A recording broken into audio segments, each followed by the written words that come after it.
like every girl I've ever seen.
Somebody's stolen my knitted socks. Sanford, have you got them? Beat it, slob. Arthur Beaumont, you're supposed to have some influence with your roughneck pals. Tell them to give me my knitted socks. Knitted socks? How do you live with yourself, Kinswood? Listen, I know this is just one of your schemes to make me late for the bank. Now I want my socks. What about you, Friedelhauser? Well, what about me, slob? All right. All right, why the rhubarb? They steal my socks every Friday afternoon, Mr. Mason, to keep me from getting to the bank. My mother knitted those socks while she was recuperating from the hives. He's OTL, Mr. Mason. What's that? OTL.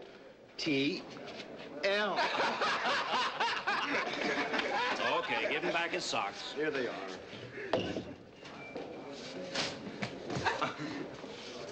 Mr. Mason, thanks. This bunch has no respect for anything. Look at that cigarette. That's enough, Kinswood. You got your socks. All right, Griner, douse the cigarette. Wilson, I've just come from a faculty meeting. You're flunking practically every subject you're taking. What's the matter? Too many girls? This is a clean-living man, Mr. Mason. He gave up girls a long time ago. Or vice versa. What is it, then? Boat racing? That's what keeps him sane. Mental hygiene.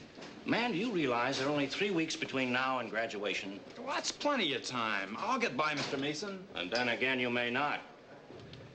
You know, if I were you, I'd crack a book in my spare time. You're wasting your breath, Mr. Mason. They would never dream of cracking a book. That Kinswood. Knitted socks, savings account, nose to the grindstone. A morbid type who'll unfortunately get somewhere. Anyway, I came here to warn you, Wilson. A mailman will hand your mother a nasty shock on Monday morning. Mr. Dykers wrote her a note. We'll see you at the boat races on Sunday morning, fellas. Don't be bluffed, Wilson. Just tell your mother it's a form letter that Diapers always sends to everyone. You're lucky you haven't got a father, Wilson. My old man solves every family problem with a half Nelson. Oh, Queen, you blotter! Gentlemen, we all for one for all, everybody for himself. The committee has sympathy for this fofo. There are storm clouds on his horizon. Fat, luscious, stratocumulus storm cloud. The committee will meet in executive session at the Shamrock. Be there.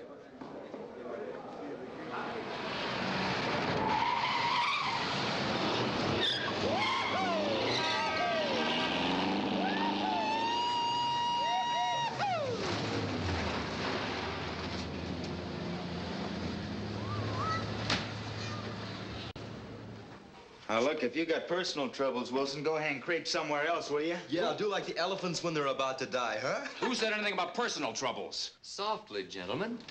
Softly. What's eating your vitals, Wilson? That note Diapers wrote your mother? She won't even get it until Monday morning. Monday morning may never come, fofo. You must think of time as only another form of space. Okay. In the space between now and Monday, I would like some action. Action? Jack Costanza opens at the Black Cow tonight. If this means a bite, my allowance is 4 weeks overdrawn. And I'm clean. But just to show you that I got a forgiving heart, I'll give you Jack Costanza's Caribbean Conga. Out of a box. You have a chance to hear Mr. Bongo in person, and you'd rather listen to him out of a box? Nobody would rather, Wilson. It's merely the force of unhappy circumstance. $2 a head cover charge? And only Coke? It's 6 bits a throw yet. I'll wear a suit and tie. Order beer. Sure. You flash a birth certificate, draft card, huh? I'll tell him it's my other suit. Your snowsuit? Go on to the Black Cow if you want to, Wilson. But you're gonna drink Coke, not beer. To rub it in, they're gonna hand it to you in a little green glass. They're gonna herd you into a special section with all the other green glasses. That's just to tell the world you're not a man yet. Are you gonna sit still for that, Wilson? Or would you rather travel first class? Right here. Just sit back, close your eyes. Have Mr. Bongo beat those skins just for you. You're all dumb. You have to see him. Why, is he handsome? See him play. Half the feeling is watching how he makes the noise. Sometimes he looks at his hands. Sometimes he doesn't. Or he whips it up like a maniac and rolls his eyes at the ceiling like his arms are separated from the rest of his body. Oh, man, you gotta see it to believe it! What's going on here? Well, I was... Mrs. McDuff, meet Mr. Bidnut. Fofo Bidnut. He's a traveling man.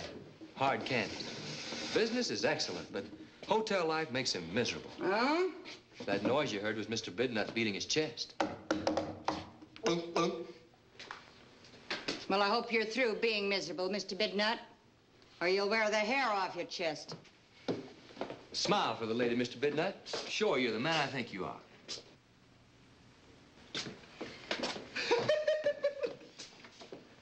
What was the number you played on the table there, Wilson? I'm surprised, Olson. Can't you carry a tune? Well, anyway, I'm going to the Black Cow tonight. And for the benefit of you bankrupts, I'm loaded. Loaded?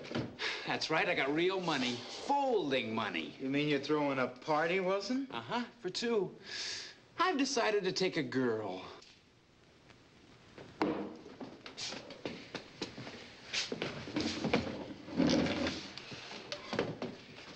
Bo, you could get Christine to get me a girl. We could double date and I'd pick up the tab. It's a sad thing to behold, Wilson, but you're cracking up. Absolutely losing touch with reality. Why? Because I want to take a girl? What girl, Wilson? Name me one girl who's gonna date you. Just one. Hey, why not invite Vernon Kinswood? That's almost like taking a girl. I'll clean you, Freelouse, or I swear it!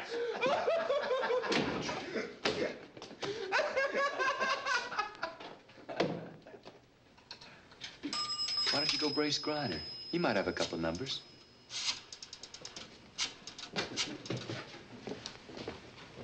You got an extra number in that book, Griner? What? Oh, Lily Marholt, please. Oh, excuse me, Vivian Marholt. It's my punk handwriting. Wilson, you're worth your weight in crust asking me for numbers. Honey? Honey, on account of sending in the most box tops, you've just won yourself first prize. Mm-hmm. A date with me for tonight. Name the time and place. Check. Oh, by the way, I have a new auto horn that yodels the Blue Danube, so tell your folks so they don't get too scared. Bye.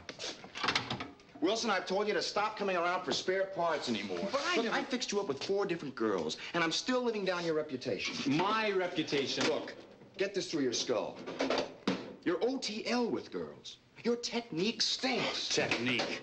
What time do I get for technique? You blind date me with a girl 10 miles out of town. I get there at 8:30 and I have to be home by 10. Where's the time for technique when you have a... Well, when you have a mother like mine waiting up for you? I'm just out of practice. Fair point, Wilson. Fair point. But don't worry, Fofo. Remember, there's a dream place for guys like us called Sneaky Falls, Idaho. Sneaky Falls, Idaho. By the banks of the itching river. Where every girl is Bernardine. And the word no is never spoken.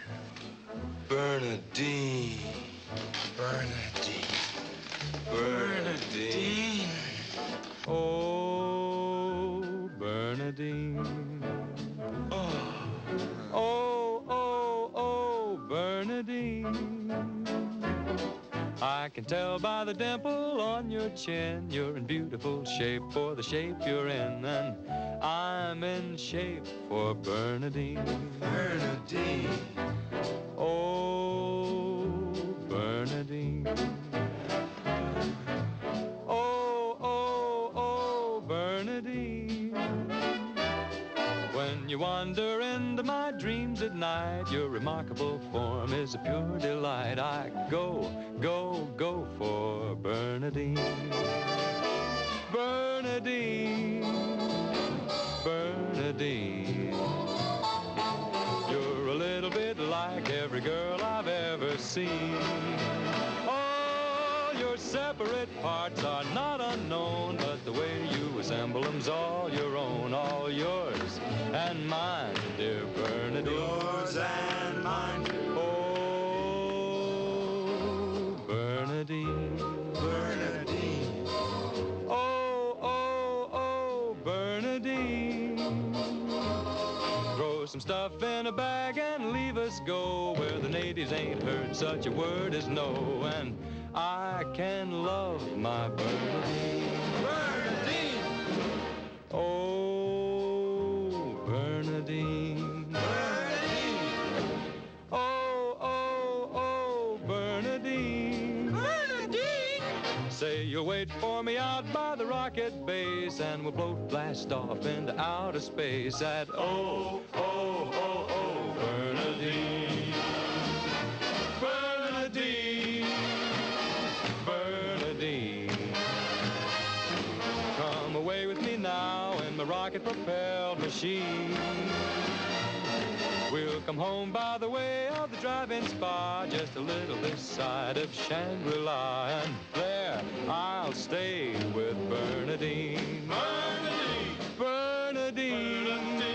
Bernardine! Bernardine! Bernardine! You're a regular supersonic space siren. A space siren. As the glorious moon sinks in the west, we'll come home to the planet we love best. And I'll dream dreams of Bernardine. We'll dream dreams of Bernardine. I'll dream dreams of Bernardine. We'll dream dreams of Bernardine.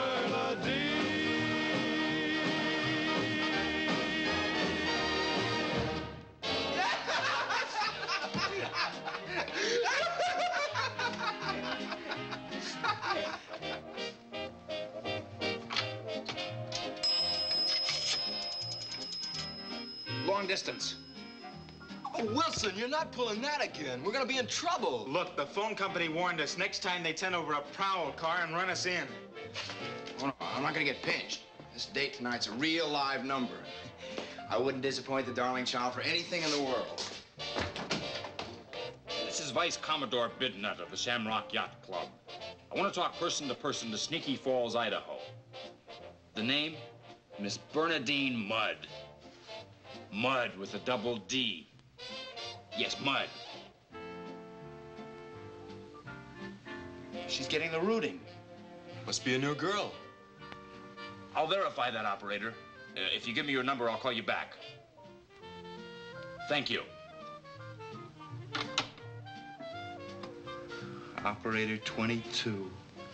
She's probably old enough to be your grandmother. Think of it. A new girl. Maybe a Bernardine. She wouldn't know a thing about my reputation, which I don't even deserve. Wilson, you're spoiling for trouble. Nobody's gonna stop me. I'll go down to the telephone company. Take a look at her. Wilson. You can't talk me out of it, Bo. Far from it. I just want to leave you with the password for success. Technique. Technique. Okay, I'll remember. Oh, Bernardine. Bernardine, here I come. Be there. Be there.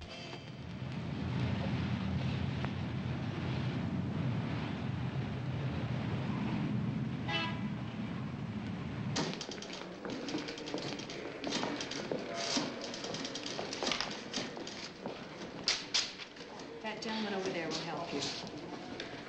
What can I do for you, young man? A little while ago, I had some trouble placing a call to Idaho. You can place the call again. There's a booth in the hall. But now the number is gone. You see, I had it written down, but this pet monkey in my house can't resist yellow paper. Did you happen to get your operator's number? I think it was 22. 22, let's see.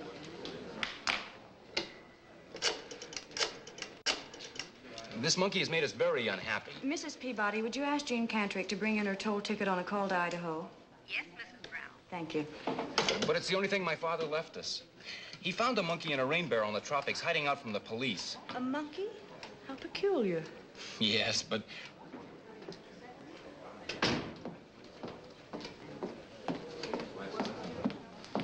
Thank you, Miss Cantrick. Let's see. Sneaky Falls. Curious name. It certainly is. Sneaky Falls, Idaho. Miss Bernardine Mudd, with a double D, by the banks of the Itching River. Mr. Bidnut, I'm going to count 3 and blow a police whistle. Oh, excuse me.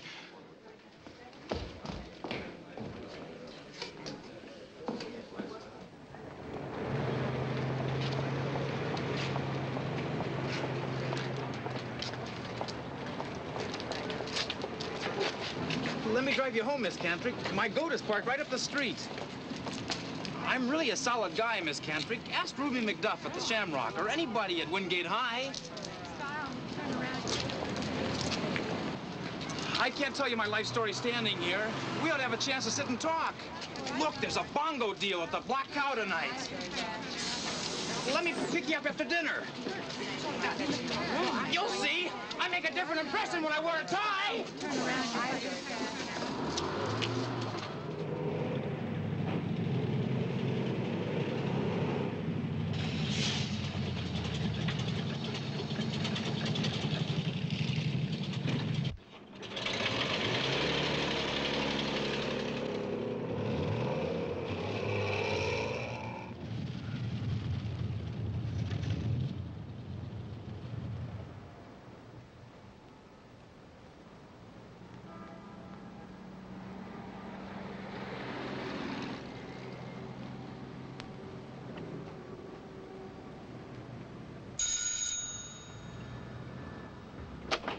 Would you come?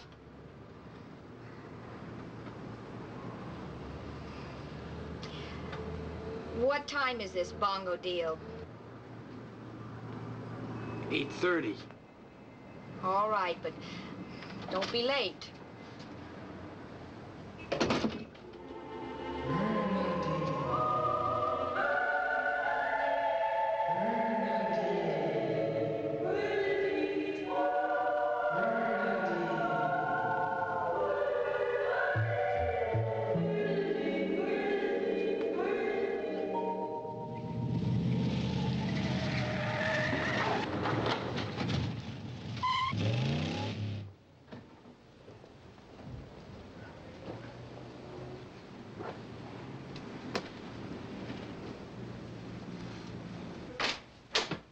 Is that you, Stanford? Hi, Mom. Hurry and wash up. Cleo's frying you chicken and onion rings. She says there's no way to fry soup. I don't want any dinner. Just a sandwich upstairs. Is anything wrong? Nothing, Mom. I'm going out tonight to hear Mr. Bongo. Mr. Who? Wait, I'll show you.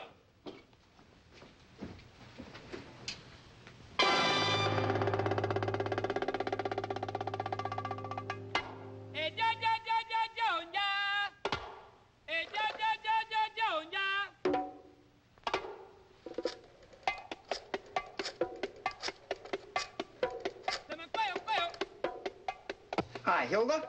Could I talk to Mr. Arthur Beaumont, please? Fofo Bidnut calling. Oh, just a minute, Mr. Fofo Bidnut.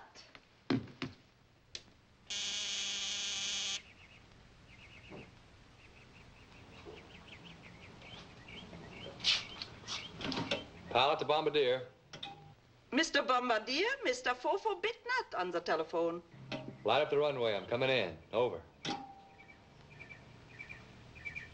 Ah, he is the fanciest talking boy I ever met. Now he's in an airplane. Oh, last week he was in a submarine. Oh, hello, dear.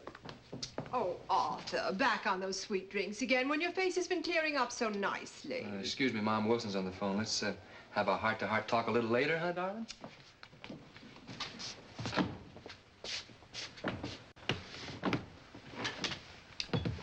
Calling for bail, huh, Wilson? Oh, I got it made. The most gorgeous custom job you ever saw in your life. Steady, boy. This a boat, a goat, or a girl? Man, I have found Bernardine. Wait till you see her. And Griner, that wolf. And Friedelhauser and Olson. They don't have to do me favors anymore with blind dates and spare parts. Hey, you're bragging, Fofo. Bragging doesn't become you. Just give me a true report. Did you meet the girl? Meet her? We're in love. Just when, where, and how did this little miracle happen? If you don't believe me, drop in at the cow later and take a glimpse at her. Repeat, glimpse. See you at the Black Cow. Roger, out.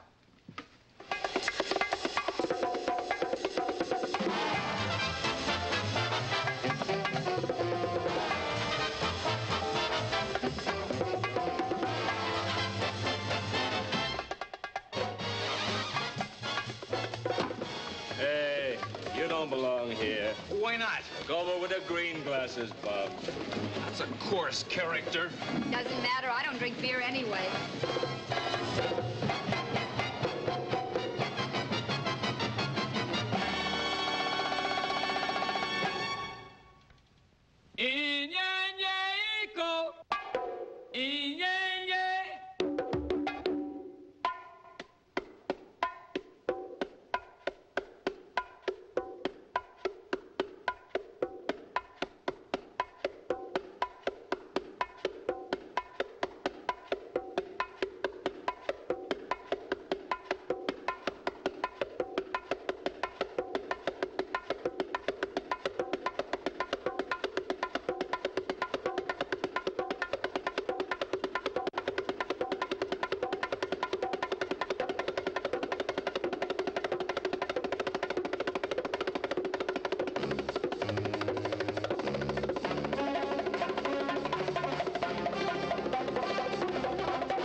I got a good mind to find the manager. No, this is fine. Next to the bandstand, you can't hear yourself think. That's for sure. We've got a lot to talk about. 2 Cokes, please. When did you parachute into Wingate, Jean? Oh, I was transferred here last week. Who would transfer you? I asked for it. My mother thought it was too soon for me to be getting serious. Your mother was right. It was too soon last week. You didn't know me yet.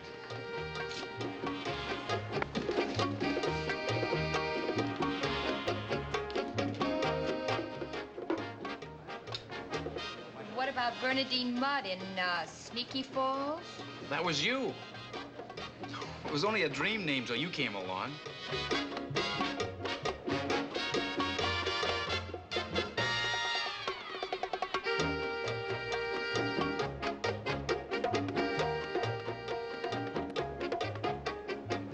Here, Mr. Hathaway. Mr. Hathaway? Yes? Call for you. I'm taking the check room. Thanks. 2 beers, easy on the head. Got to. You didn't have to shave tonight, did you, Bob? Get yourself in trouble with racial cracks like that, my man. How's that? The American Indian has very little hair on his face. You Indian? Full-blooded Cherokee on my father's side.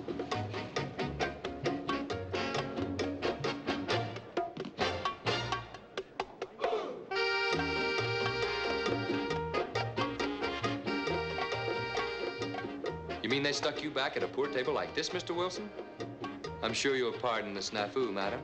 Mr. Wilson always rates the best. I'll see about sending over some celery-flavored pretzel sticks, specialty of the house. I'm pretty well known around town. It's just the new help that gives me trouble. Hey, did you see her? Wilson was bragging, wasn't he? Men, Fofo has found the original Bernardine. She must be an old bag. It's a mature woman of 18. Old 18 or a young 18? Old 18. Miss Sneaky Falls herself. Lovely, luscious, and languid. Oh, this I'd like to meet. Avast there, Olson. Gentlemen, get it straight. This captive bird is the exclusive property of Vice Commodore Bidnut. Whomsoever shall try to poach will answer to the committee. Maybe that's why I like bongo. It sounds like the putt-putt of my outboard motor. Listen.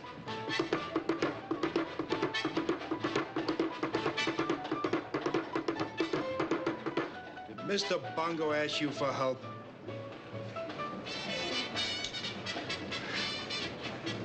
Anyway, would you come and watch me race Sunday morning? Boat race? Outboards, great fun. Love to come. I knew I forgot something.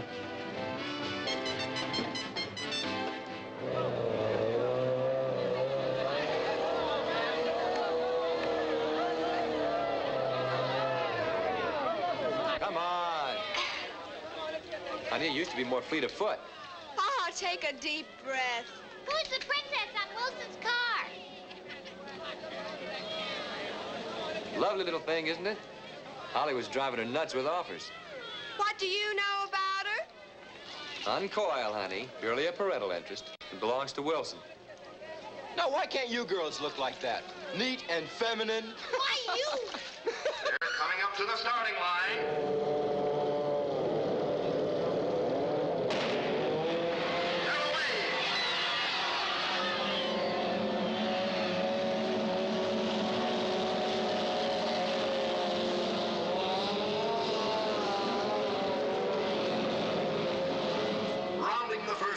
Sanford Wilson of Wingate is in the lead, with Joe Peterson of Holbrook in second place. In the back straightaway, Wilson is still in the lead, with Peterson making a strong bid.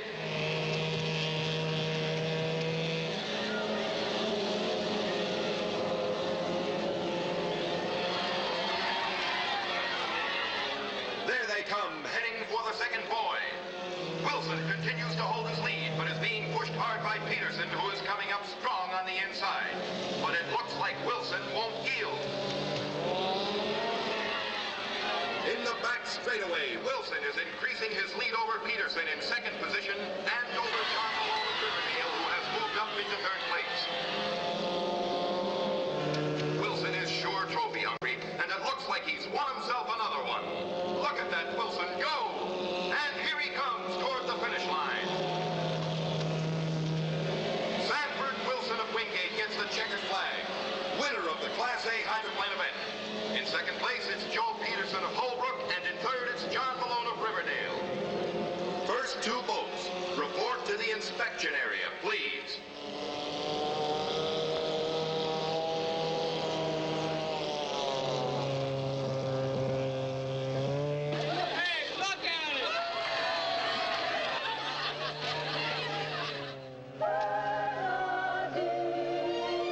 What's the matter with that guy?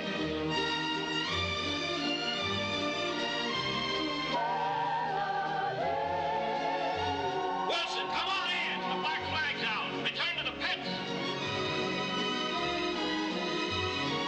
Come on in, Wilson. Crazy Wilson must have lost a couple of marbles. If you don't come in, you'll be disqualified. Sanford Wilson disqualified. Joe Peterson of Holbrook declared the winner. Looks like you won't come in till he runs out of gasoline. Fofo's not running on gasoline. Just 100 proof, bottled and bond inspiration.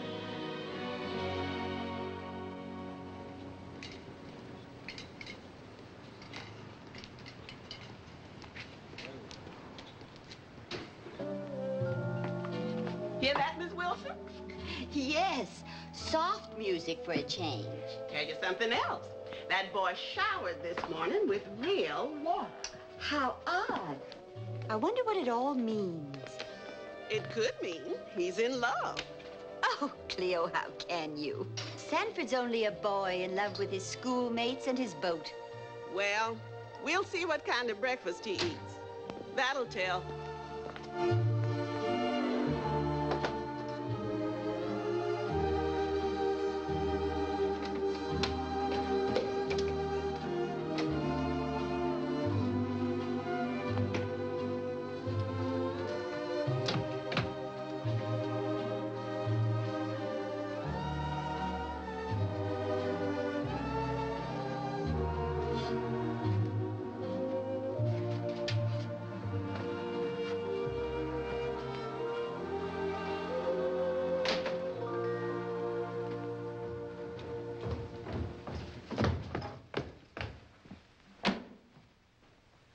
Hi, Mom.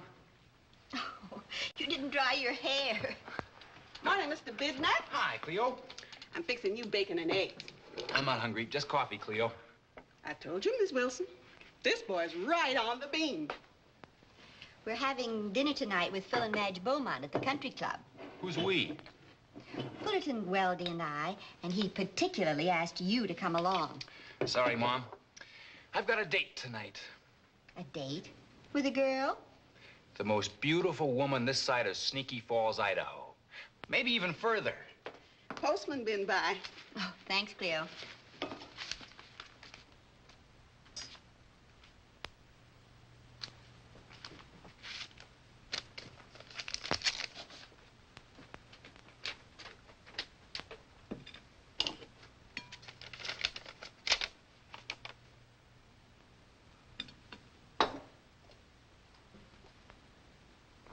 Oh, Sanford. Listen, Mom, it's only a form letter. A form letter? It says you may not graduate. Don't worry, Mom. There's over 2 whole weeks before the final exams. Old Diaper sends out these notes just to scare everybody. Oh, listen, Mom. Oh, Fullerton Weldy is right. We do need a man in the house. What do you mean? I mean, he has asked me to marry him. That sneak. That last word and nothing. Mom. That's unreasoning prejudice and proves to me Fullerton Weldy is right. I haven't the weight and authority to prevent you from wasting your life, to keep you out of the shamrock, to make you study so that you can graduate. Let me get this straight. You'd marry Fullerton Weldy just to see that I graduate? It's one good reason. Oh, but that's crazy. All I got to do is crack a book. Beginning today. No, beginning tomorrow. Naturally. It'll always be tomorrow. Tonight I have this important date, Mom. But beginning tomorrow, I'll stay in every night and crack a book till I pass those exams. But, Mom, please don't do anything rash. This guy Weldy's an operator. Country club, soft music, creme de menthe. Always creme de menthe. He's just an older Marvin Griner. Much older. Will you wait a little while? Oh, give me a chance, and I'll show you. Show me what, Sanford? That we don't need any man. At least not this guy. Sanford, your lunch.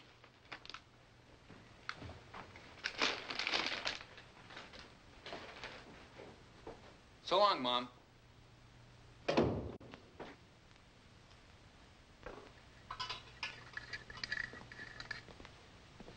You don't understand, Bo.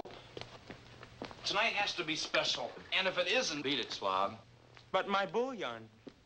Kinswood, the executive committee has a matter to discuss, which is top secret, classified, and highly confidential. So beat it, slob. Tonight has to be special and beautiful. I want Jean to remember it always. Louise Hofstadter will always remember a certain night with you. Well, this is different. I'm gonna ask Jean to wait for me. Going somewhere? I can't see her for 2 weeks, till after the exams. I'm gonna crack a book. Fofo, you're a deep-dyed liar. You never give up Jean Cantrick just to crack a book. If I don't, I won't graduate. And if I don't graduate, my mother says she'll marry Fullerton Weldy. Fullerton Weldy? Ugh, I never heard a better reason for winning a high school diploma. All right, repeat the flight plan for tonight. Well, I want to drive somewhere nice, with dancing. The Blue Grotto, maybe. floor is so small I could just stand there and hold her. It has to be tender. It has to be real. Check. And no green glasses. I want to order an a la carte dinner with wine that's wrapped in a towel. I'm beginning to see. It's Paris. You have a 24-hour pass. In the dawn, you have to leave for the front to rejoin your regiment. That's it. That's the kind of night it has to be. I'm with you, Fofo. Tonight you go first class. You'll order everything wrapped in a towel. But how? How are you going to do it? The power of positive thinking, Fofo. Bo, I'm scared. There's nothing to be scared of, Bidna. But I am. All you got to do is follow the instructions of ancient philosopher Calypso Bo. You love 'em, you leave 'em. That's what is known as technique. Technique. The more you deceive 'em, the more they like your technique. They have the feminine mind, which is something like being colorblind. We keep 'em guessing, and that is how we outmaneuver womankind. Oh, the women folk, their back is broad, their brain is weak. So they pigeon for the bachelor technique. Strong-arm them, caveman them, they're unimpressed with the male physique. The more you deadpan them, the more they like your technique. Some like the arrogant stare, others like the shy, retiring air. While there are others who like you best of all when you ain't even there. Oh, the women folk, their shape is fine, their brain is weak. So they pigeon for the bachelor technique. Protect them, respect them, their mental process is quite unique. The more you neglect them, the more they like your technique. Some like you tipping their hat, little civilized attentions like that. So keep in mind when you kiss their hand, you are also skinning the cat. Oh, the women folk, their face is fair, their brain is weak. So they pigeon for the bachelor technique. To make 'em jump through the ring, or to keep 'em dangling on a string. You find out what they want you to do, and you do the opposite thing. The less you caress them, the more they turning the other cheek. The more you outguess them, the more they like your technique.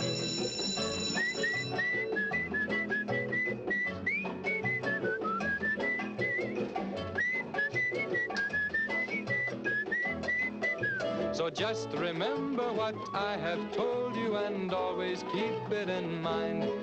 We keep 'em guessing, and that is how we outmaneuver womankind. I repeat now, keep 'em guessing, and that is how we outmaneuver womankind. I got the message. Keep 'em guessing, and that is how we outmaneuver womankind.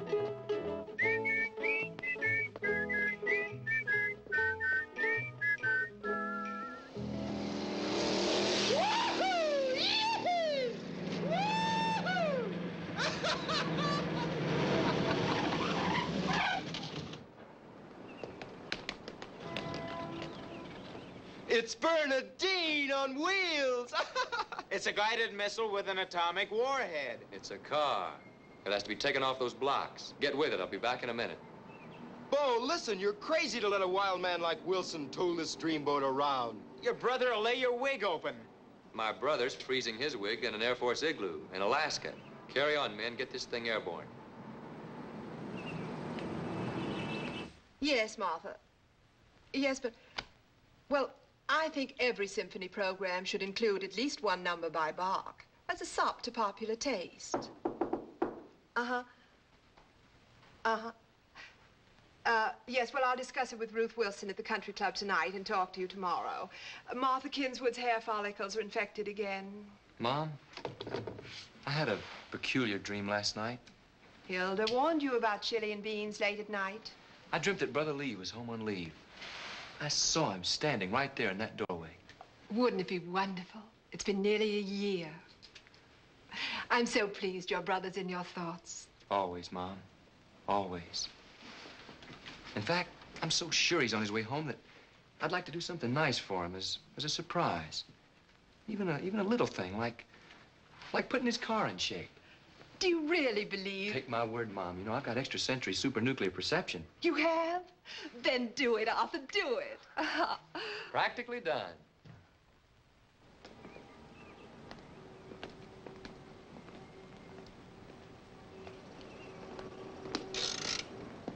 This goat will impress Bernardine all right, but it still won't get Wilson into the Blue Grotto. Riedelhauser, you're strictly officer material. Your brother's draft card.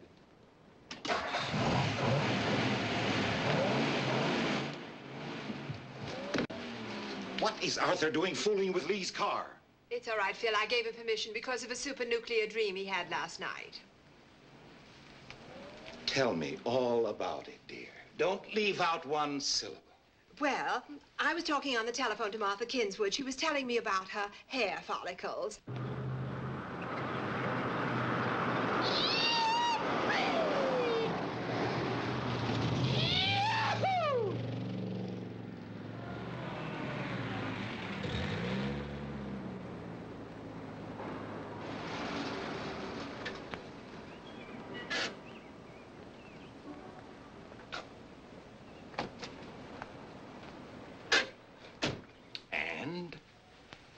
There's nothing more to tell. It simply came to Arthur through some sort of extrasensory dream.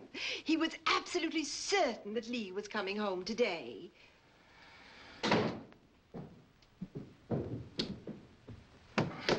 Mother. Darling. Dad.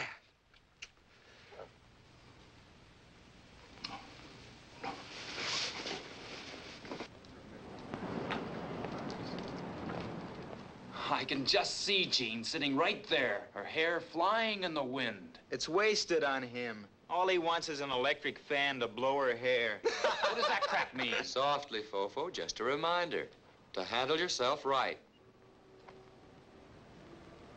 Your brother's draft card.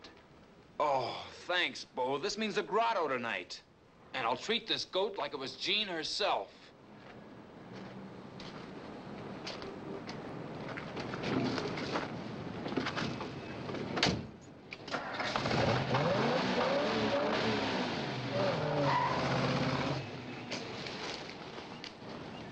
Bo, was that?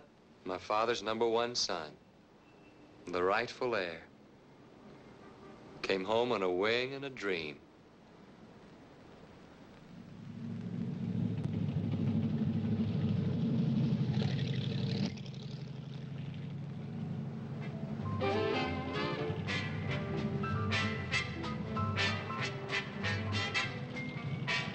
It's a dump. The dance floor is so small you just stand. There's no point in that. None whatever.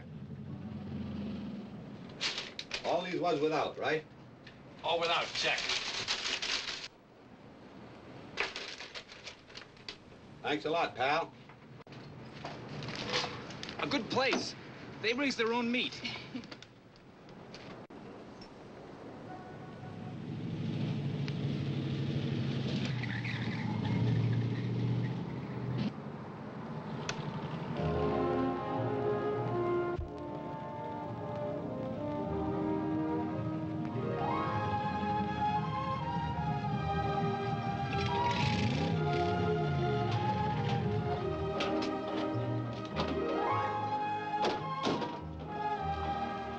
Want to dance first or eat? Oh, let's eat first.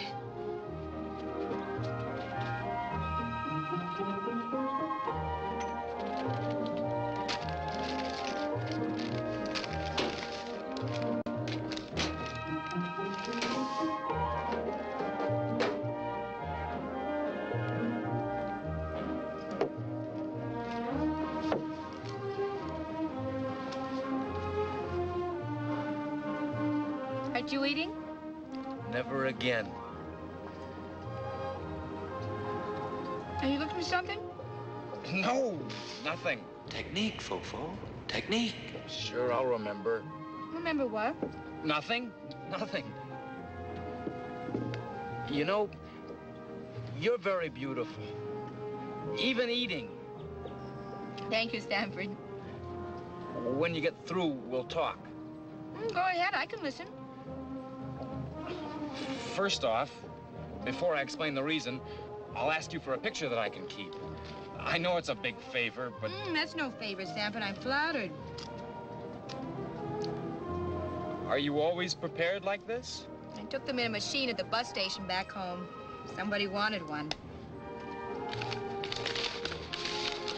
When you get through, I'd like to clink glasses. Do you always clink in Wingate? I wanted us to clink when you got through eating, because tonight is a very special night in my life. Jean... Oh! Oh! Poor technique, Fofo. Very poor. I know it's rotten technique. What? Oh, Jean, I'm sorry, but you had the burger in this hand, so I reached over. It's all right, Stanford. It'll wash out. Careful, don't upset the other bottle. Jean, I'm sorry if you're still hungry, but time is running out. We have to make the most of tonight. Oh, Jean, my Bernardine. Stanford, Wilson, I am not your Bernardine. Jean, you don't understand. This is our last date together for a long time to come. Oh! I'm positive of it. Jean!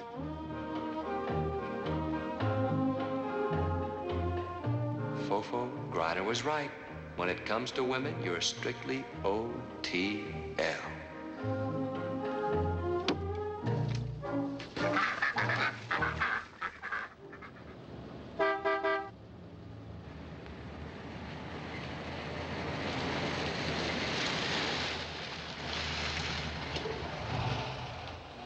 Any trouble, young lady? No, just walking back to town. You must be a stranger around here. It's a good 4 miles back to town. Thank you, I'll manage. Wait. At least let me drive you as far as the Blue Grotto. You can phone for a cab from there. Don't be scared. I'm Air Force, not Army or Navy. It's the Air Force I'm leery of.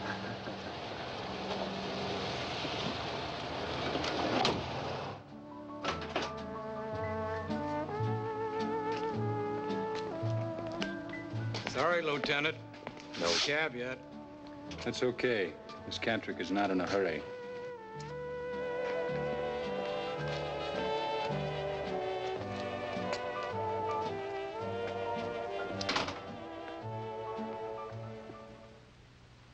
Oh, the women folk, their back is broad, their brain is weak. So they pigeon fall. Technique, Fofo, technique. Just think if you'd only let her finish that burger. It might have changed the course of your whole life. Look, you're not increasing your popularity with Cantrick's landlady. I have to know if Jean got home. She just disappeared off that road. Hello? Jean?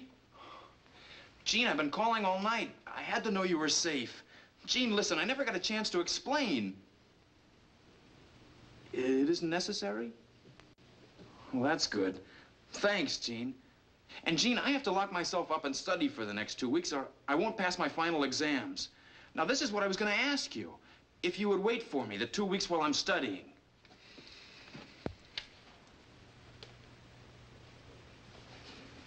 Oh, thanks. Thanks a lot. I'll see you in 2 weeks. Good night, Berna. I mean, Jean. Bo, I'm saved. What a girl. Did she say she would wait? Oh, better than that, Bo. She said, good luck in your exams, Sanford. Well, you'll make it okay, Fofo. After all, you got 2 weeks. Sure, 2 weeks. 2 weeks? Bo, how can I take the chance? If I hold in for 2 weeks, every wolf in town will be after Jean. If you don't, you'll get Fullerton Weldy as a stepfather. Oh. Hey, cool it. the night watch.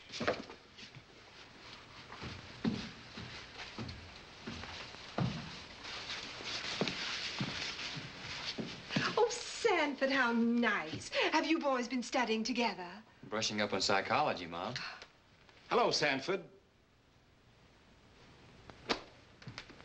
What happened to your brother Lee tonight? He promised to drop into the club. Well, Dad, you know what Lee's promises are like. Sanford, your mother looked so pretty tonight. Don't you like that, Mr. Weldy? Wilson can't talk right now, Mom. I think it's the mumps. I'm gonna go down for a flashlight and take a look at it.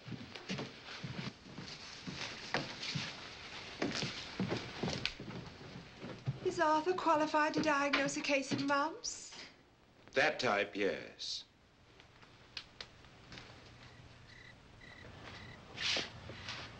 It's a problem. A calamity. But now's the time for cool heads on the bridge of this ship. Vice Commodore Bidnut. I'm sunk. Sunk? The submarine Squalus was sunk, right? Right. But she was floated again, right? Right. All right, then. In 2 weeks, we float you too, Fofo. I'll post a schedule at the Shamrock Yacht Club. All hands will turn to. Grinder will take Gene out 2 or 3 times. Friedelhauser a couple of times. No! I don't trust those characters. They're smooth operators. They'd let Gene finish 100 burgers. You're the only one I'd trust, Bo. If you could take her out for these 2 weeks while I crack a book. Oh, no, I'd never get clearance from Christine. That green-eyed little minx would banish me.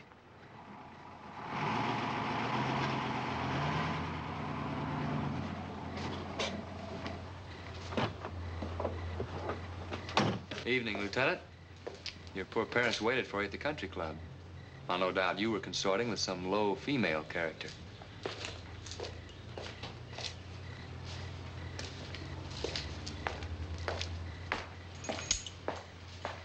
Trusting soul, isn't he? Jean would have been very pretty, sitting in there, her hair flying in the wind. Can it be that Providence has sent us Brother Lee for this purpose? Oh, if you could get him to do it, it'd save me.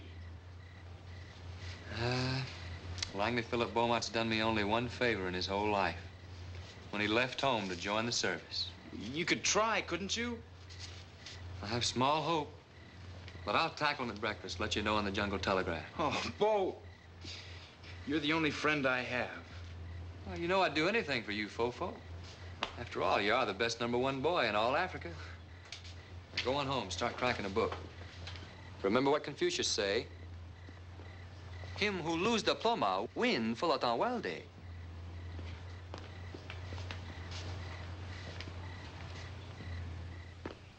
Hilda, Yes, sir?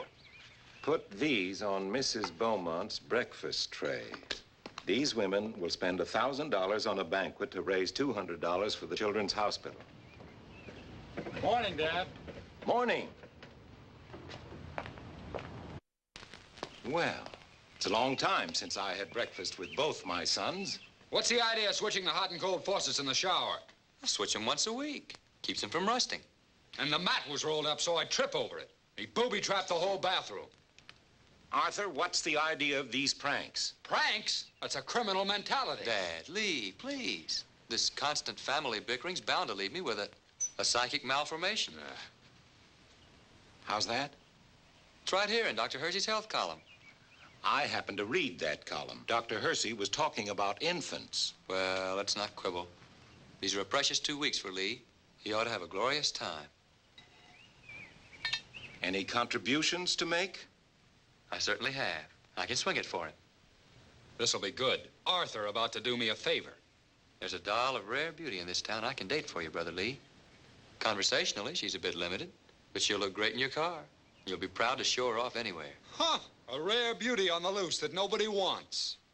Arthur, is this a swindle or a trick? No swindle, nothing up my sleeve. This divine creature belongs to my friend Wilson. He's been sent out of town on a foreign mission for a couple of weeks by his government. What's he trying to say, Dad? I don't understand this kind of double talk anymore. I never have. Patience, gentlemen, I'll explain. She's new in town. Name of Jean Cantrick. But she must have been switched in the cradle. Anybody can see she's of royal blood. Don't fall for it, Lee. All right. I'm a gambler. 4 aces Beaumont, they called me in the Klondike. But if this girl is not passable, I'll dump her at the nearest... Chivalry, my dear Lieutenant, chivalry. To a... What a boy.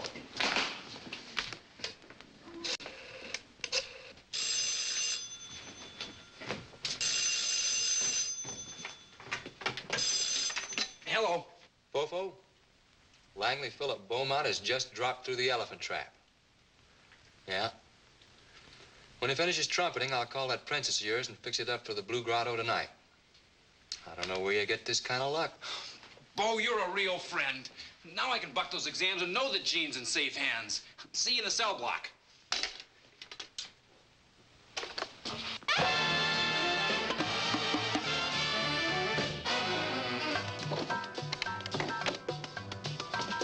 Good heavens, Sanford, what is it? Synchronize your watch, Mom. It's now official. For the next 2 weeks, I'll be home every afternoon by 3:11.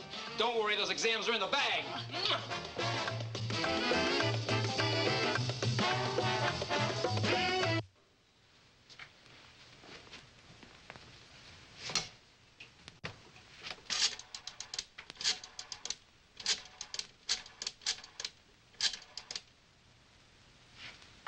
Oh, hello, Hyacinth. This is Mrs. Wilson. May I speak to Mrs. Kinswood, please?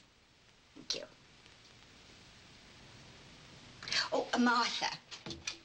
I'm worried that Sanford won't pass his final exams. And I wondered if Vernon could come and study with him every day for the next 2 weeks. Oh, I'm sure Sanford won't object. And Fullerton Weldy thought that perhaps Vernon would be glad to earn the extra money. Your nose is swelling. Now, Martha. Martha, before you call Dr. Benson, will you speak to Vernon? He'll be leaving for school, and this is important. Yes. And I hope your nose shrinks.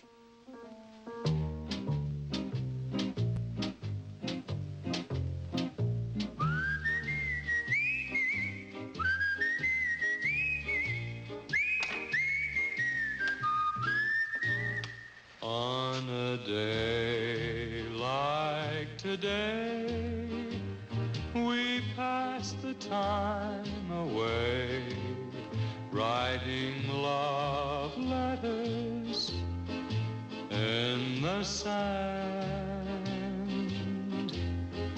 How you laughed when I cried each time I saw the tide take our love letters from the sand. You made a vow that you would ever be true, but somehow that vow meant nothing to you. Now my broken heart aches with every wave that breaks over love letters in the sand.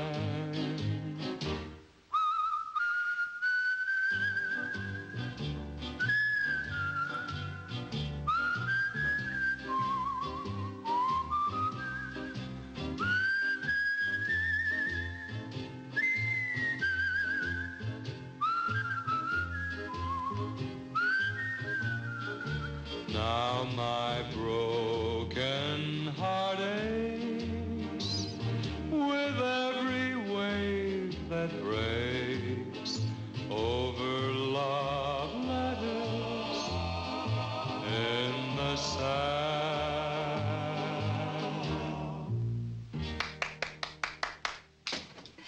Bo, that really was lovely. Thank you, Mrs. Macduff. I'll autograph a menu for you on the way out. Do that.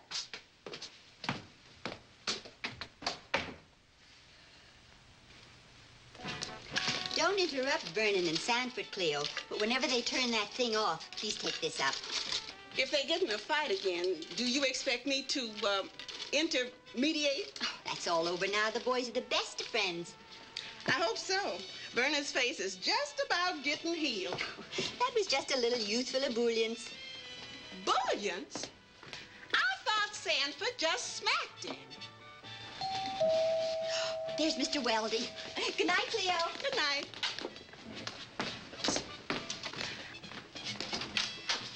Good evening, Fullerton. Good evening, Ruth. I'm all ready. Still going strong, huh? Oh, yes. For a solid week, he's come straight home from school with Vernon. They even have their meals up there. Isn't it wonderful? I thought this would work out. Pro bono publico does not mean the public has a bone to pick. Sanford, can't we turn that thing off just for a minute? I can't. Every time I turn it off, somebody rushes in with food. Well, I could use a few calories. We have a long night ahead.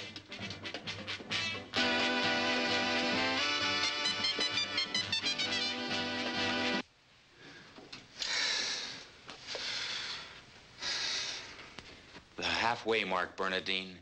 The halfway mark. Only one more week to go. You keep them drums turned off till I get out of here. Bon appetit. Sneaked that one in, didn't you? This won't hold us up. You want to review the nominative, dative, and ablative? Nominative, dative, ablative. Don't shout at me if you're not in the mood for Latin. Think you might enjoy the Civil War? Here I have the 10 most frequent exam questions on the Civil War, and next to them are the answers. Where did you get these answers? Here, in the textbook. That's only one man's opinion. Grab a pencil and a notebook. We're going to the library. It's not necessary. We're wasting a lot of precious time. I'm the timekeeper on this job, Kinswood. You just work the pick and shovel.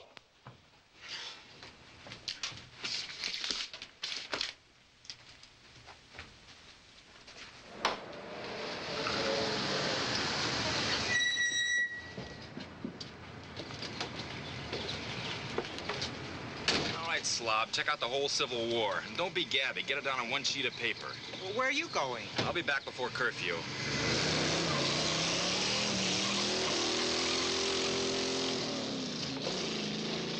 Paul, was General Grant Union or Confederate? General Grant?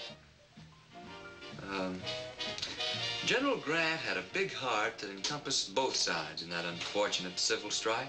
Is that so? What are you doing here? Go over the hill? I'll be home before taps. Fofo, when they speak of scholars burning the midnight oil, they don't mean motor oil. Now, there's still a week before those finals. That slob Kinswood was driving me nuts. Patience, Fofo.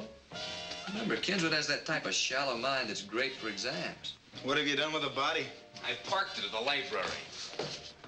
Wilson, that chick of yours is a real dream floating by in that Thunderbird. I just saw her with Langley driving through the North Underpass on 73. You thought you were smart getting the lieutenant to babysit for you, huh? Well, she's gonna have expensive taste when you get her back. That babe's not gonna go for burgers in a basket anymore. Yeah, what a bring down to rattle around that old wood-burning goat of yours. How you doing, doll? Now? Oh, it's getting kind of late. I mean, the moon's even going down. Oh, I'll just have to get a better car. How would you do it, Fofo? Float a bond issue? I would sell my boat. Well, if you insist, put a candle in the window. Bye. Griner, I decided to get a better car. Now you're using your head, Wilson. See, women go for pomp and circumstance. And I'm selling my boat at a bargain. Well, thanks a lot. I worked in Friedelhauser's pit for a week, and it took me a month to dry out. Oh, but you This don't... gal is pining away. I gotta go. How about you, Olson? You don't own a boat. Are you kidding? My allowance is mortgaged for the next fiscal year.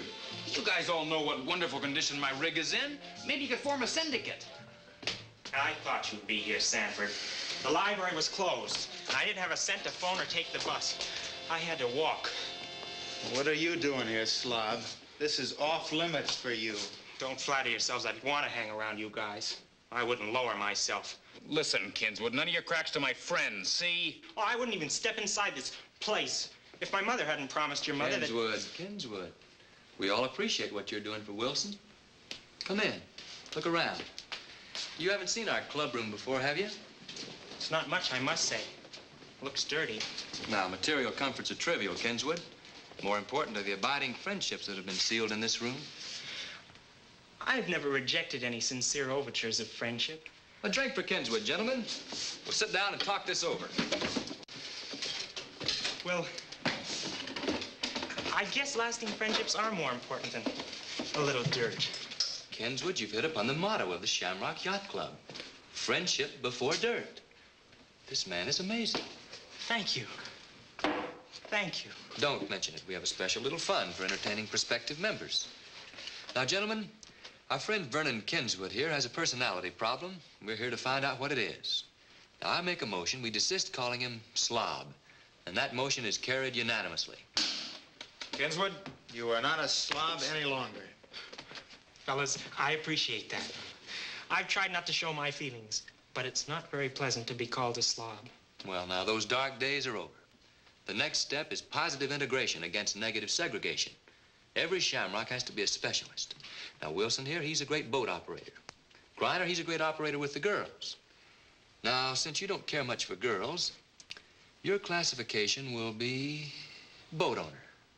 Boat owner. Oh, but that takes money.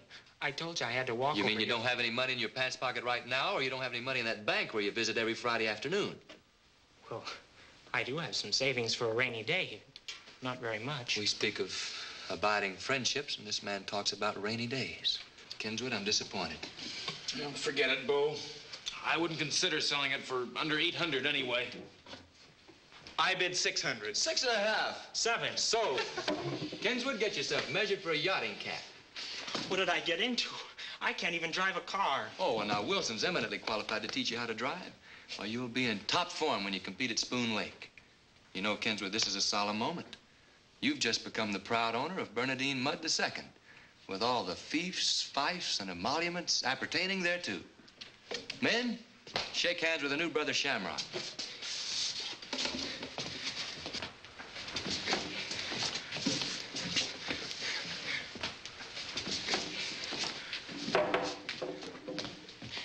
Thanks, Bo. I'll try to prove worthy of all this. Wilson, you've made a great sacrifice. I think it'd be unfair to bother you with the paperwork in this transaction, so Friedelhauser and I'll escort Kinswood to the bank tomorrow afternoon. We'll take care of these sordid aspects. All righty. Come on, slob. Oh. Sorry, Kinswood, that slipped. You see what it means to be a Shamrock? Wilson apologized instantly. I accept the apology. Well, so long, Brother Shamrocks. So long, Brother Kinswood.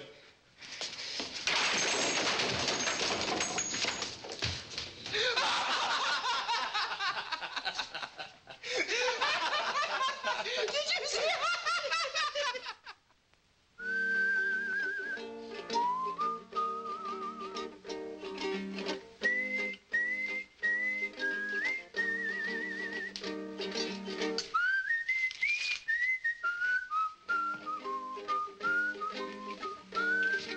What a pigsty. If I had you in my squadron for just 1 month. Ah, you get tired of me. By the way, Lieutenant, you're through with Gene Cantrick. My friend Wilson gets back from his mission tomorrow. That's so? Had himself a wonderful trip up the Amazon. Shot himself a Kodiak there. Maybe he should have shot himself. Aha, very funny.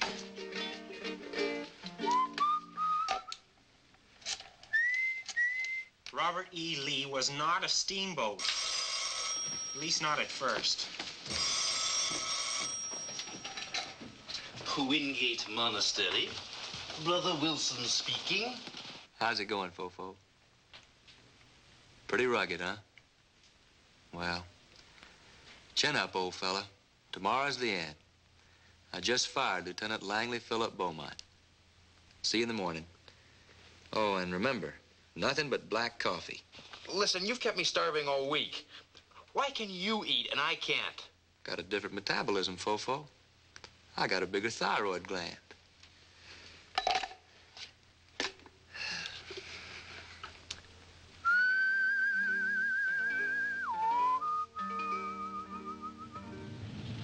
the depths of the Belgian Congo comes a cry of the dodo bird.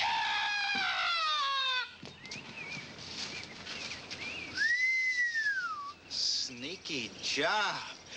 Man, that Wilson made a sharp trade. Kinswood's dough's well spent. Good morning, Arthur. It's sweet of you to call for Sanford. He hasn't slept a wink. No breakfast, I hope. Oh, no, only black coffee, just as you said. That's good. Keeps the blood in his head instead of chasing all over digesting bits of bacon. Oh, why, here are Morgan and George. Good morning, boys. Good morning, Mrs. Wilson. A mo, a mas, a mat. Don't worry, Miss Wilson. All will be well. Easy, fellas. This fofo is fragile. Hick, hike, hoke. Fofo, relax. Free your mind of all tension and anxiety. Remember, Latin is the language of absent-minded professors and horse doctors. Sure, it'll be tough on Wilson to sweat it out over the weekend. But I'm not going to wheedle around and disturb his teachers to find out if he passed or not. Poor Wilson. His hair could turn white over a weekend like this. He might even lose it. Beaumont, you're not going to con me into anything. And that's final. Counterintelligence informs me, Mr. Mason, that there's a charming young lady here at Wingate who's followed your athletic career devotedly. Mr. Dyker's secretary's even kept a scrapbook of all the games you played in college. You wouldn't have to bother a lot of teachers. One call to her would do it all. Beaumont. Okay. Shove off. Wait outside.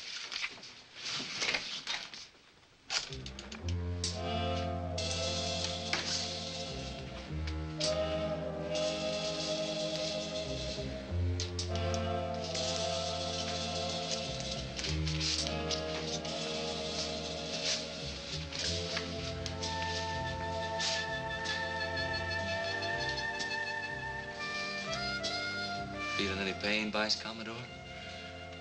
Only in my head, stomach, and feet. Keeping the wig, gentlemen? Wilson, there must be no skin left in your teeth. That's how close you came to flunking out. Speech, Wilson. Speech! Bad case of malnutrition. Yes. Well, take care of your allergy, Martha. I'll talk to you later. Hello, Mother. Hello, Sanford.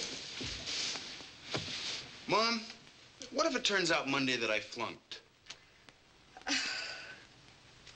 We'd have to make plans, see about summer school. Perhaps Fullerton Weldy would have an idea. But somehow, Sanford, you'd have to make it up. Plans for summer school, Fullerton Weldy. You know something, Mom? You have no faith.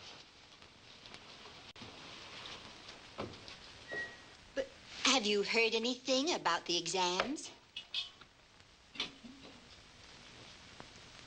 Sanford, what's come over you?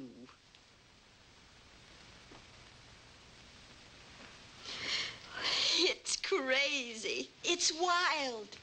It's improbable, but don't tell me you've passed. Was there any doubt of that? The morning you got Diaper's note, we made a bargain, and I told you not to worry. Oh, I'm so thankful. Oh, so thankful. Why are you acting so surprised, so emotional? You're betting on a sure thing. This calls for a celebration. I'll ask Fullerton Weldy to take us to the country club to dinner. Oh, he'll be delighted. Oh, he's been wonderful, Sanford, helping me to worry every step of the way. Oh, what's the matter? What did I say? Fullerton Weldy, you said. This isn't the bargain we made. I passed those exams to show you we didn't need that guy in this house. Oh, Sanford, a wild statement like that doesn't mean we made a bargain. But it was. You promised to throw him out if I passed. I didn't. And since you have passed and are going to college, you might try to be an adult and not a child who just consults his own likes and dislikes. We had a bargain, Mom. I took a big chance locking myself up for 2 weeks. A chance you don't even know about. But I did it, and now you welsh on me. Well, enjoy yourself at the country club with Fullert and Weldy.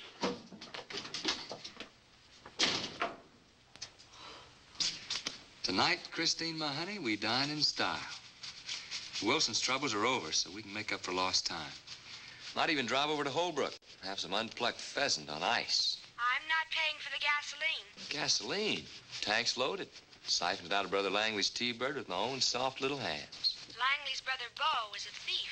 But, honey, I had to conserve my cash reserve for this night of madness. It'll pick you up in 4 minutes.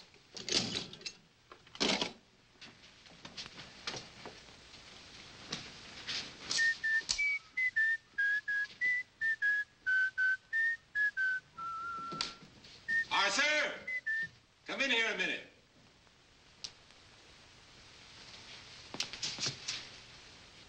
Your brother's leave is over.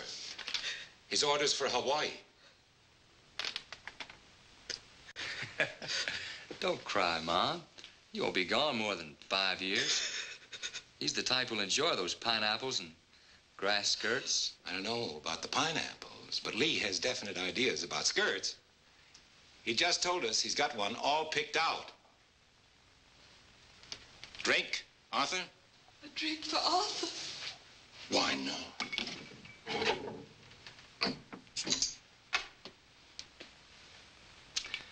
Lee wants us to meet his gal. He's gone down to the telephone company to meet her. Now, come on, Madge. A little drink will do you good. Jean's bound to be a nice girl. How could Langley do a thing like that? To introduce a girl to his family the day before he marries her? Now, what's got into you? Excuse me, Dad. Excuse me.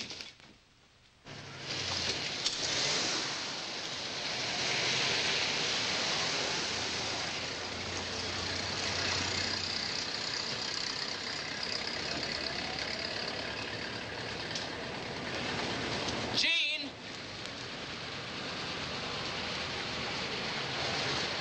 Why, Sanford! What are you doing here? Aren't you studying? It's been 100 years, Bernardine, and you're still beautiful. Hop aboard my new goat. We're taking off for Sneaky Falls, Idaho. I can't. I have a date.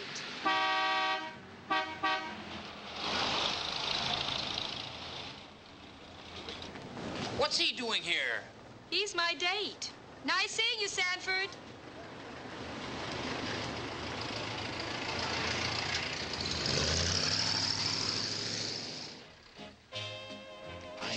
I know, but amour is a serious subject, doll. You can't discuss it with waiters butting in. Now, you have a nice dinner at home, and I'll pick you up at 8. That boy is smooth. Also economical. And don't forget, doll, my favorite perfume. A touch behind each ear. Bye. Hey, Wilson, I hear you got your girl out of hock. I'll tell you what you do. Put a collar on that chick, and some night we'll double date. And you'll have an opportunity to learn technique at the highest human level. Leave me alone, Reiner. Pardon me. I guess you're writing the book on amour now, huh?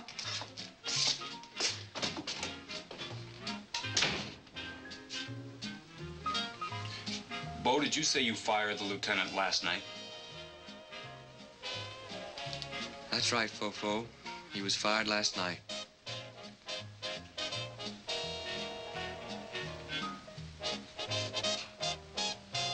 Bo, did your brother understand you last night? He understood all right.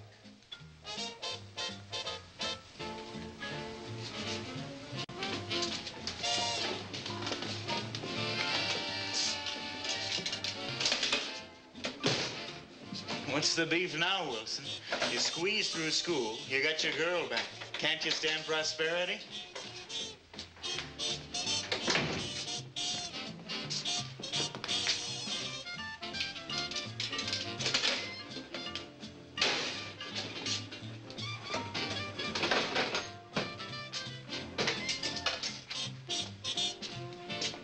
Wilson, you better start my driving lessons tomorrow. Now that I own a boat, I'd like to drive it sometime. Listen, you better tell your brother again. He dated Jean tonight.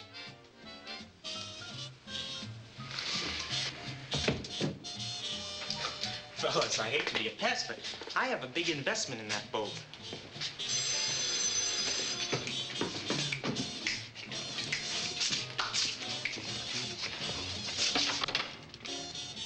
National Guard Armory. Bo, it's Christine again. And she's sizzling.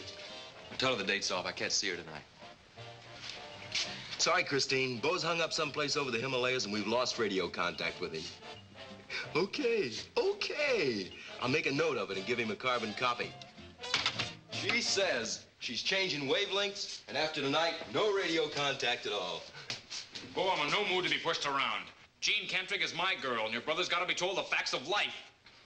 It's nice to be among friends. I've tried to tell my mother what the Shamrocks stand for, but she keeps searching my pockets for cigarettes. Shut up, Kinswood.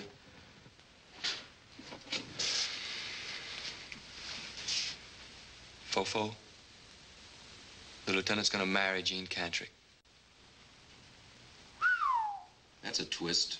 Babysitter marries baby. But how could he when I'm in love with her? Serves you right, Wilson. Look, I would have dated this girl gladly, or a Griner.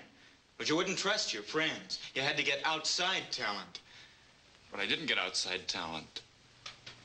I got my friend, my pal, to fix it up for me. He did, too. He fixed it up for his brother. That's what this dirty double-crosser did. Wilson! Wilson, you'll be hung Wilson, from your yardarm for this. Listen, Wilson, I'm gonna knock you right out of teeth in a minute. Leave him alone. What's this unholy ruckus in here? Just a little farewell party, Miss McDuff. School's over. The Shamrock Yacht Club is permanently dissolved.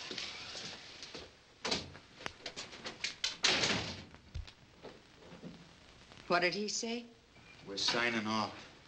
Turning in our keys. Well, I guess it's nature. You boys are kind of like those herrings that put out to sea on a certain day. Just remember, you'll always be welcome when you come back. Sure. We'll be back someday.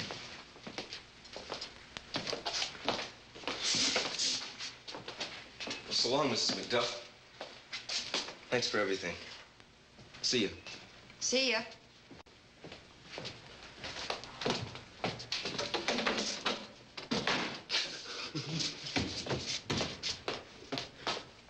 What's gonna happen to me, Mrs. McDuff? Well, honey, I guess you're the herring that never learned how to swim.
Miss Wilson. He just walked in a minute ago. Is he all right? Was he hurt?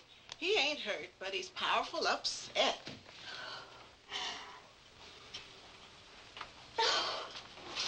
Thank you, Cleo. I think, Ruth, a little heart-to-heart talk is indicated. You want to come with me, or would you rather that I went up alone? No, Fullerton. I'd rather you waited down here. I'll phone the police then and let them know the boy is safe.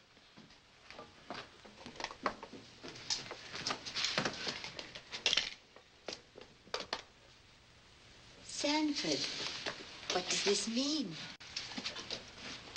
Joined the Army, leaving on the 10 o'clock train. Joined the Army? Leaving tonight? Figured it was better to join up than wait around to be drafted. But was this the way to do it?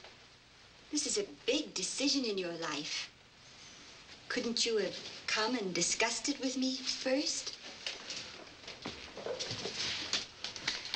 Oh, I know you were angry and upset when you rushed out of here this afternoon, but enough to risk your life, to wreck your car, to run away to the army?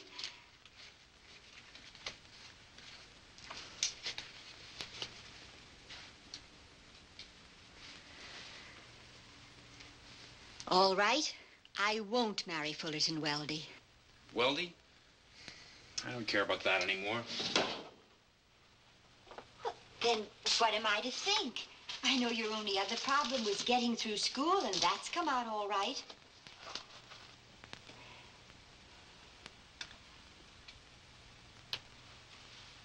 Sanford, who is this girl? Nobody. Just a girl.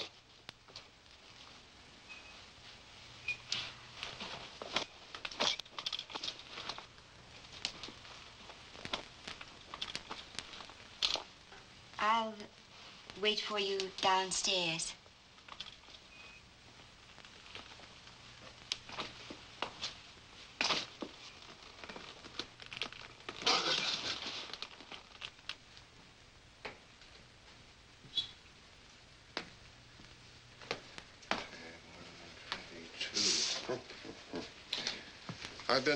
I've been busy on the telephone, the wrecking people and the police. It was an expensive exhibition of youthful exuberance. Is he contrite at least? He's not even thinking about it. Because you should have let me go up. Sit down. I'll fix you a little bracer. I won't labor the point, Ruth, but you must be convinced that the future calls for drastic action. A new and severe program of discipline. Now here, just glance these figures. As a start, you must reduce the weekly allowance to this boy. Restrict the use of the car to this boy. Fullerton, this boy, as you keep calling him, has joined the Army. He's leaving tonight on the 10 o'clock train. That's preposterous. He's done it. He's packing. A fine thing to ruin his future by an impulsive act. Well, let's thank our stars. I happen to know General Pinkley personally, so tell Sanford to unpack. I'll straighten this out in the morning. But I don't want you to straighten out anything. Please, Fullerton, this is a decision a man has made, and it's not for you or for me to change it. Seems to me, Ruth, your thinking is just as impulsive. There's only one thing I'm thinking, and that's the foolish notion I've always cherished, that I understood my boy. And all the time, he's been living a life so entirely separate from mine that I've never had an inkling of it. All these years since Bill died, it hasn't been just Sanford and me. There were three of us, Sanford and me and a stranger.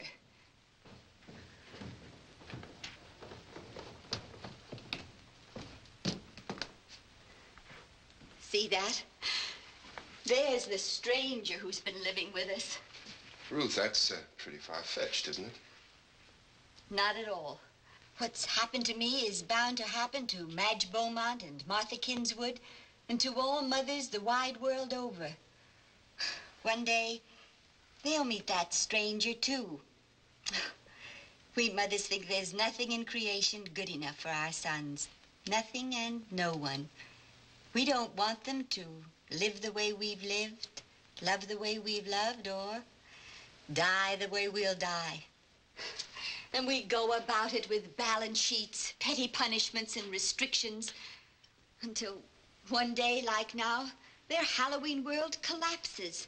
And suddenly they find themselves in the valley of adulthood.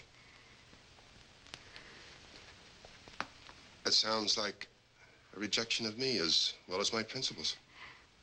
Oh, I'm sorry, Fullerton. I said goodbye to Cleo. Don't worry about me, Mom. I'll write you. Sanford, I'd like to drive you to the depot. Never mind, thanks. So, no, I insist. It'll help me digest a few words of wisdom I just learned from your mother. Go on, Sanford. Let Fullerton drive you to the train. Okay, let's go.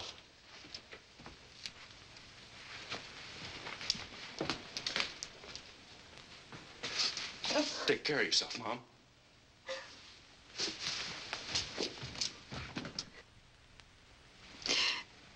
Thank you, Fullerton.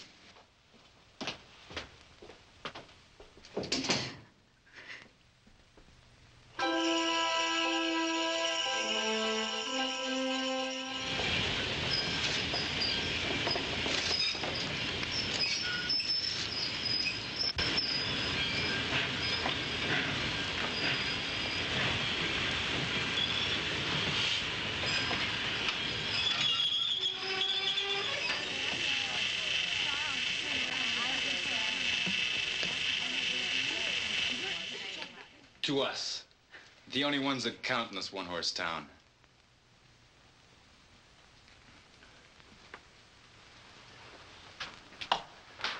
Cigarette, Mr. Weldy? Yes, yes, please.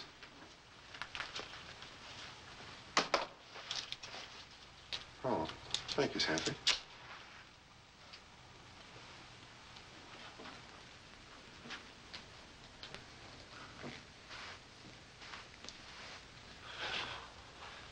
Sure good to be home for Christmas. Oh, and it's wonderful to have you here. You certainly ought to have a good time. You know, George Friedelhauser's home from college. So is Marvin Griner, Morgan Olson, and, of course, Arthur Beaumont. I don't want to see any of them. What I meant was, I didn't come home to waste my time with a bunch of strangers. Strangers? Your best friends? Well, yeah, school friends. But things somehow change when you get away. I think I'll go up, unpack, shower. Got a couple of packages in here for certain persons. We have a few packages for a certain Vice Commodore Bidnut, too.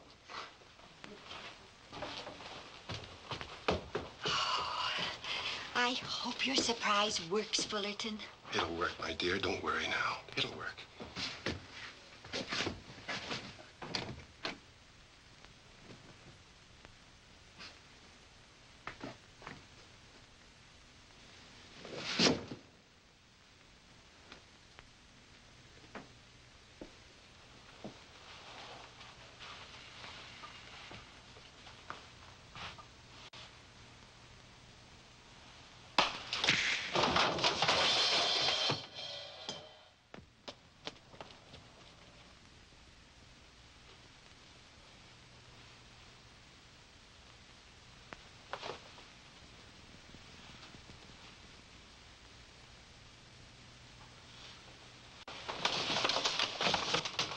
Oh, Bernardine.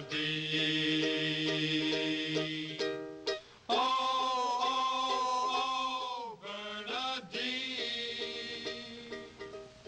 Won't you promise to fill in just this once as a calendar girl for the colder months? And we'll keep warm with Bernardine. Bernardine, Bernardine. You're a little bit like every girl I've ever seen. We've ever seen. As the glorious moon sinks in the west, we'll come home to the planet we love best. And I'll dream dreams of Bernardine. We'll dream dreams of Bernardine. We'll dream dreams of Bernardine.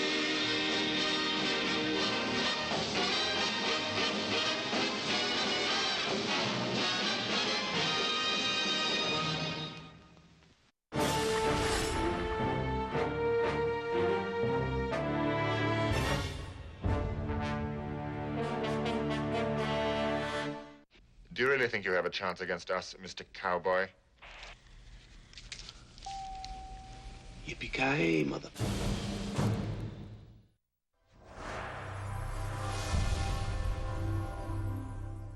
The greatest casting challenge for Glee was we couldn't make the show unless the people in it could sing and dance and act. We needed each one of these characters to be a triple threat, or they just wouldn't work. You know, it's not going to go very far if the singing is just okay. The danger is that the audience no longer is interested. The danger is this. But I must say, there was a lot of talent that came through this door. Being a part of something special makes you special, right?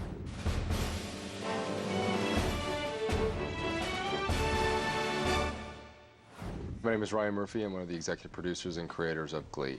There are three of us: myself, Brad Falchuk, and Ian Brennan. I had written a screenplay in 2005 about a Glee club.